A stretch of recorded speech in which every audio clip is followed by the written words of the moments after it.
अथ श्री हनुमत्ताण्डवस्तोत्रम्। वन्दे सिन्दूरवर्णाभं लोहिताम्बरभूषितं रक्ताङ्गरागशोभाढ्यं शोणापुच्छं कपीश्वरम्। श्रीहनुमते नमः। भजे समीरनन्दनं सुभक्तचित्तरञ्जनं दिनेशरूपभक्षकं समस्तभक्तरक्षकं सुकण्ठकार्यसाधकं विपक्षपक्षबाधकं समुद्रपारगामिनं नमामि सिद्धकामिनं। सुशङ्कितं सुकण्ठभुक्तवान्हियोहितं वचस् त्वमासु धैर्यमाश्रयात्र वो भयं कदापि न। इति प्लवङ्गनाथ भाषितं निशम्य वानराधिनाथ आपशं तदा स रामदूत आश्रयः। सुदीर्घबाहुलोचनेन पुच्छगुच्छशोभिना भुजद्वयेन सोदरीं निजांसयुग्ममास्थितौ। कृतौ हि कौसलाधिपौ कपीशराजसन्निधौ विदेहजेशलक्ष्मणौ समे शिवं करोत्वरम्। सुशब्दशास्त्रपारगं विलोक्य रामचन्द्रमाः कपीशनाथसेवकं समस्तनीतिमार्गगम्। प्रशस्य लक्ष्मणं प्रति प्रलम्बबाहुभूषितः कपीन्द्रसख्यमाकरोत् स्वकार्यसाधकः प्रभुः। प्रचण्डवेगधारिणं नगेन्द्रगर्वहारिणं फणीशमातृगर्वहृदृशास्य वासनाशकृत् विभीषणेन सख्यकृद्विदेहजातितापहृत् सुकण्ठकार्यसाधकं नमामि यातुधातकम्। नमामि पुष्पमौलिनं सुवर्णवर्णधारिणं गदायुधेन भूषितं किरीटकुण्डलान्वितं सुपुच्छगुच्छतुच्छलङ्कदाहकं सुनायकं विपक्षपक्षराक्षसेन्द्र सर्ववंशनाशकं। रघुत्तमस्य सेवकं नमामि लक्ष्मणप्रियं दिनेशवंशभूषणस्य मुद्रिकाप्रदर्शकम्। विदेहजातिशोकतापहारिणं प्रहारिणं सुसूक्ष्मरूपधारिणं नमामि दीर्घरूपिणं। नभस्वदात्मजेन भास्वता त्वया कृता महा सहायतायया द्वयोर्हितं ह्यभूत् स्वकृत्यतः। सुकण्ठ आप्यतारकां रघुत्तमो विदेहजां निपात्य वालिनं प्रभुस्ततो दशाननं खलम्। इमं स्तवं कुजेह्नियः पठेत् सुचेतसा नरः कपीशनाथसेवको भुनक्ति सर्वसम्पदः। प्लवङ्गराजसत्कृपाकटाक्षभाजनः सदा न शत्रुतो भयं भवेत् कदापि तस्य नुस्त्विह। नेत्राङ्गनन्दधरणी वत्सरेऽनङ्गवासरे लोकेश्वराख्यभट्टेन हनुमत्ताण्डवं कृतं। भजे समीरनन्दनं सुभक्तचित्तरञ्जनं दिनेशरूपभक्षकं समस्तभक्तरक्षकं सुकण्ठकार्यसाधकं विपक्षपक्षबाधकं समुद्रपारगामिनं नमामि सिद्धकामिनं। सुशङ्कितं सुकण्ठभुक्तवान्हियोहितं वचस् त्वमासु धैर्यमाश्रयात्र वो भयं कदापि न। इति प्लवङ्गनाथ भाषितं निशम्य वानराधिनाथ आपशं तदा स रामदूत आश्रयः। सुदीर्घबाहुलोचनेन पुच्छगुच्छशोभिना भुजद्वयेन सोदरीं निजांसयुग्ममास्थितौ। कृतौ हि कौसलाधिपौ कपीशराजसन्निधौ विदेहजेशलक्ष्मणौ समे शिवं करोत्वरम्। सुशब्दशास्त्रपारगं विलोक्य रामचन्द्रमाः कपीशनाथसेवकं समस्तनीतिमार्गगम्। प्रशस्य लक्ष्मणं प्रति प्रलम्बबाहुभूषितः कपीन्द्रसख्यमाकरोत् स्वकार्यसाधकः प्रभुः।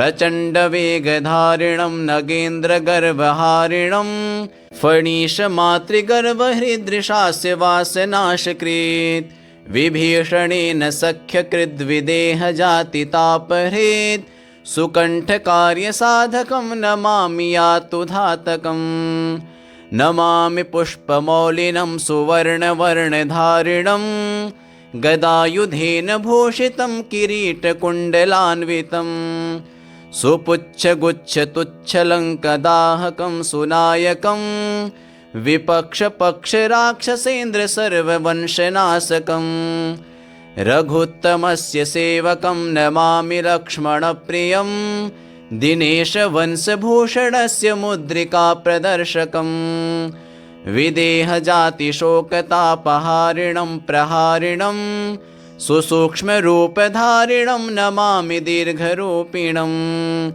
नभस्वदात्मजेन भास्वता त्वया कृता महा सहायतायया द्वयोर्हितं ह्यभूत् स्वकृत्यतः सुकण्ठयाप्यतारकां रघुत्तमो विदेहजां निपात्य वालिनं प्रभुस्ततो दशाननं खलम् इमं स्तवं कुजेह्नियः पठेत् सुचेतसा नरः कपीशनाथसेवको भुनक्ति सर्वसम्पदः प्लवङ्गराजसत्कृपाकटाक्षभाजनः सदा न शत्रुतो भयं भवेत् कदापि तस्य नुस्त्विह नेत्राङ्गनन्दधरणी वत्सरेऽनङ्गवासरे लोकेश्वराख्यभट्टेन हनुमत्ताण्डवं कृतं भजे समीरनन्दनं सुभक्तचित्तरञ्जनं दिनेशरूपभक्षकं समस्तभक्तरक्षकं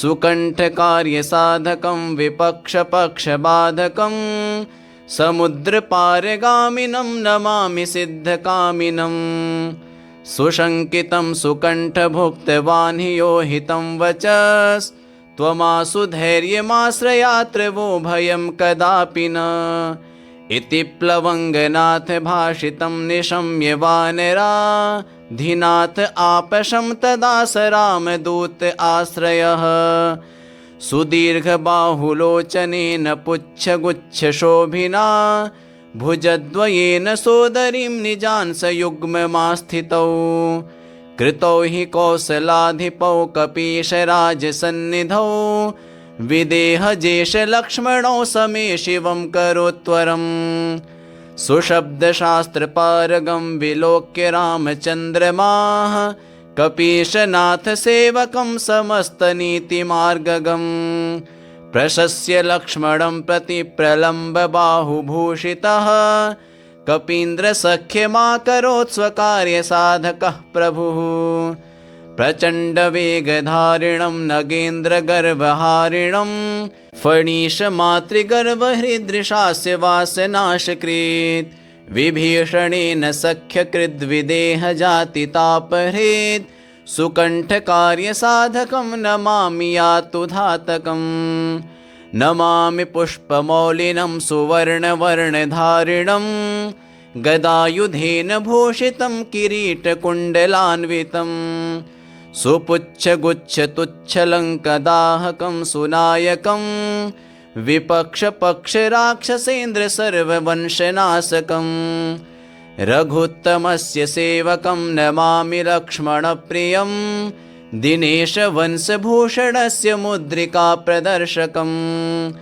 विदेहजातिशोकतापहारिणं प्रहारिणं सुसूक्ष्मरूपधारिणं नमामि दीर्घरूपिणं नभस्वदात्मजेन भास्वता त्वया कृता महा सहायतायया द्वयोर्हितं ह्यभूत् स्वकृत्यतः सुकण्ठयाप्यतारकां रघुत्तमो विदेहजां निपात्य वालिनं प्रभुस्ततो दशाननं खलम् इमं स्तवं कुजेह्नियः पठेत् सुचेतसा नरः कपीशनाथसेवको भुनक्ति सर्वसम्पदः प्लवङ्गराजसत्कृपाकटाक्षभाजनः सदा न शत्रुतो भयं भवेत् कदापि तस्य नुस्त्विह नेत्राङ्गनन्दधरणी वत्सरेऽनङ्गवासरे लोकेश्वराख्यभट्टेन हनुमत्ताण्डवं कृतम्। भजे समीरनन्दनं सुभक्तचित्तरञ्जनं दिनेशरूपभक्षकं समस्तभक्तरक्षकं। सुकण्ठकार्यसाधकं विपक्षपक्षबाधकं समुद्रपारगामिनं नमामि सिद्धकामिनं। सुशङ्कितं सुकण्ठभुक्तवान् हि यो हितं वचस् त्वमासु धैर्यमाश्रयात्र वो भयं कदापि न। इति प्लवङ्गनाथ भाषितं निशम्य वानराधिनाथ आपशं तदा स रामदूत आश्रयः। सुदीर्घबाहुलोचनेन पुच्छगुच्छशोभिना भुजद्वयेन सोदरीं निजान् सयुग्ममास्थितौ। कृतौ हि कौसलाधिपौ कपीशराजसन्निधौ विदेहजेशलक्ष्मणौ समे शिवं करोत्वरम्। सुशब्दशास्त्रपारगं विलोक्य रामचन्द्रमाः कपीशनाथसेवकं समस्तनीतिमार्गगम्। प्रशस्य लक्ष्मणं प्रति प्रलम्बबाहुभूषितः कपीन्द्रसख्यमाकरोत् स्वकार्यसाधकः प्रभुः। प्रचण्डवेगधारिणं नगेन्द्रगर्वहारिणं फणीशमातृगर्वहृदृशास्य वासनाशकृत्। विभीषणेन सख्यकृद्विदेहजातितापहृत् सुकण्ठकार्यसाधकं नमामि यातुधातकम्। नमामि पुष्पमौलिनं सुवर्णवर्णधारिणं गदायुधेन भूषितं किरीटकुण्डलान्वितं। सुपुच्छगुच्छतुच्छलङ्कदाहकं सुनायकं विपक्षपक्षराक्षसेन्द्र सर्ववंशनाशकं। रघुत्तमस्य सेवकं नमामि लक्ष्मणप्रियं दिनेशवंशभूषणस्य मुद्रिकाप्रदर्शकं। विदेहजातिशोकतापहारिणं प्रहारिणं सुसूक्ष्मरूपधारिणं नमामि दीर्घरूपिणं।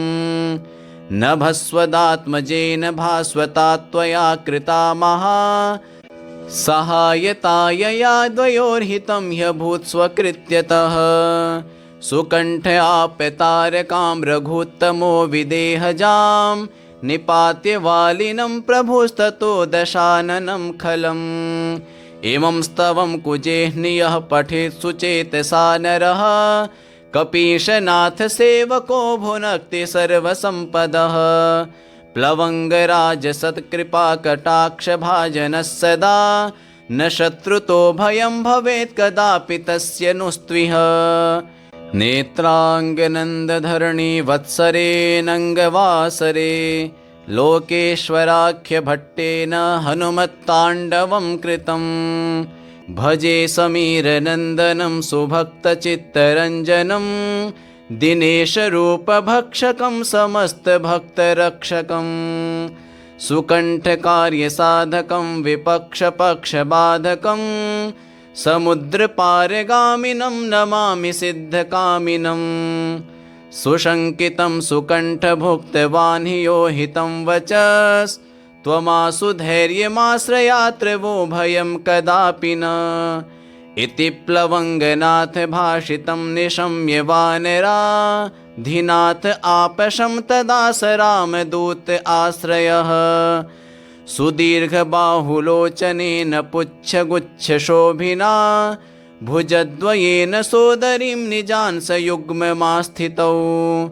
कृतौ हि कौसलाधिपौ कपीशराजसन्निधौ विदेहजेशलक्ष्मणौ समे शिवं करोत्वरम्।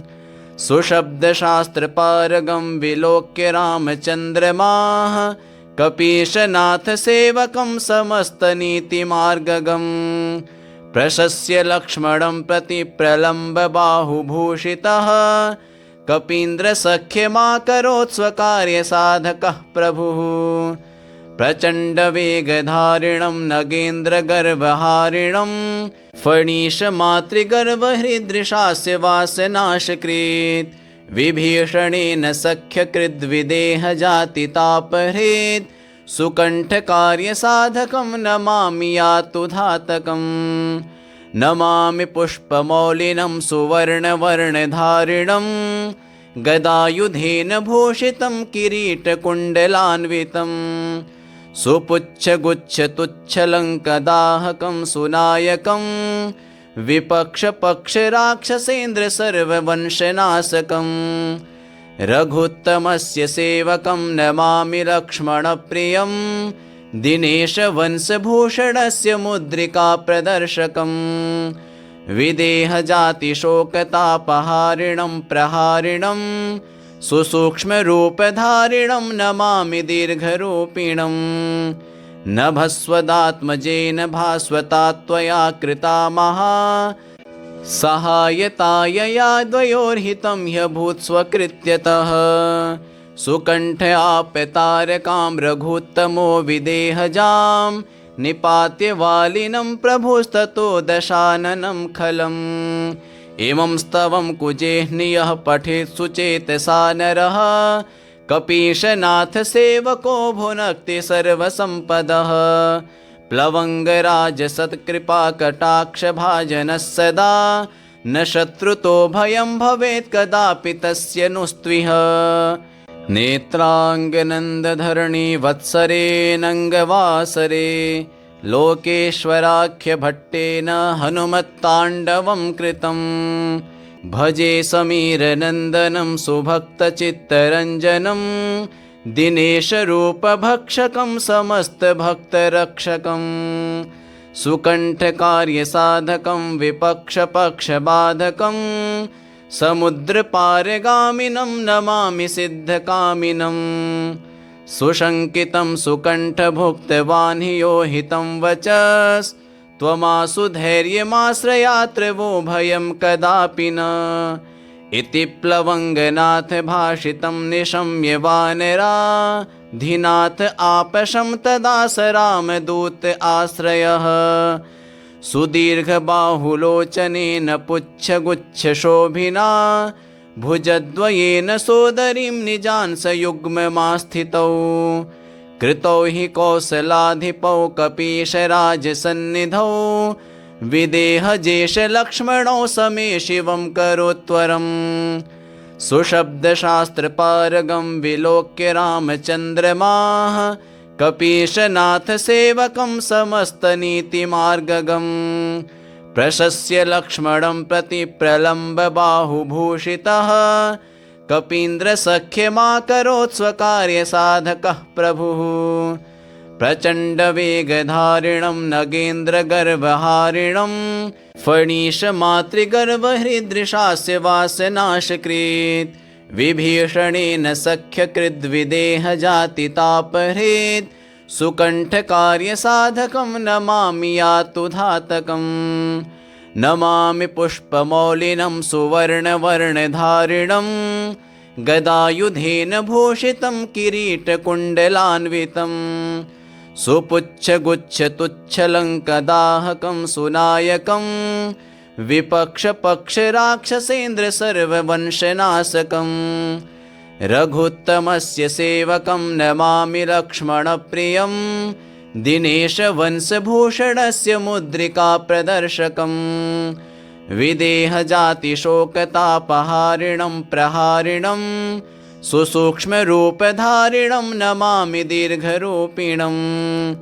नभस्वदात्मजेन भास्वता त्वया कृता महा सहायतायया द्वयोर्हितं ह्यभूत् स्वकृत्यतः सुकण्ठयाप्यतारकां रघुत्तमो विदेहजां निपात्य वालिनं प्रभुस्ततो दशाननं खलम् इमं स्तवं कुजेह्नियः पठेत् सुचेतसा नरः कपीशनाथ सेवको भुनक्ति सर्वसम्पदः प्लवङ्गराजसत्कृपाकटाक्षभाजनः सदा न शत्रुतो भयं भवेत् कदापि तस्य नुस्त्विह नेत्राङ्गनन्दधरणी वत्सरेऽनङ्गवासरे लोकेश्वराख्यभट्टेन हनुमत्ताण्डवं कृतम् इति श्रीहनुमत्ताण्डवस्तोत्रम्।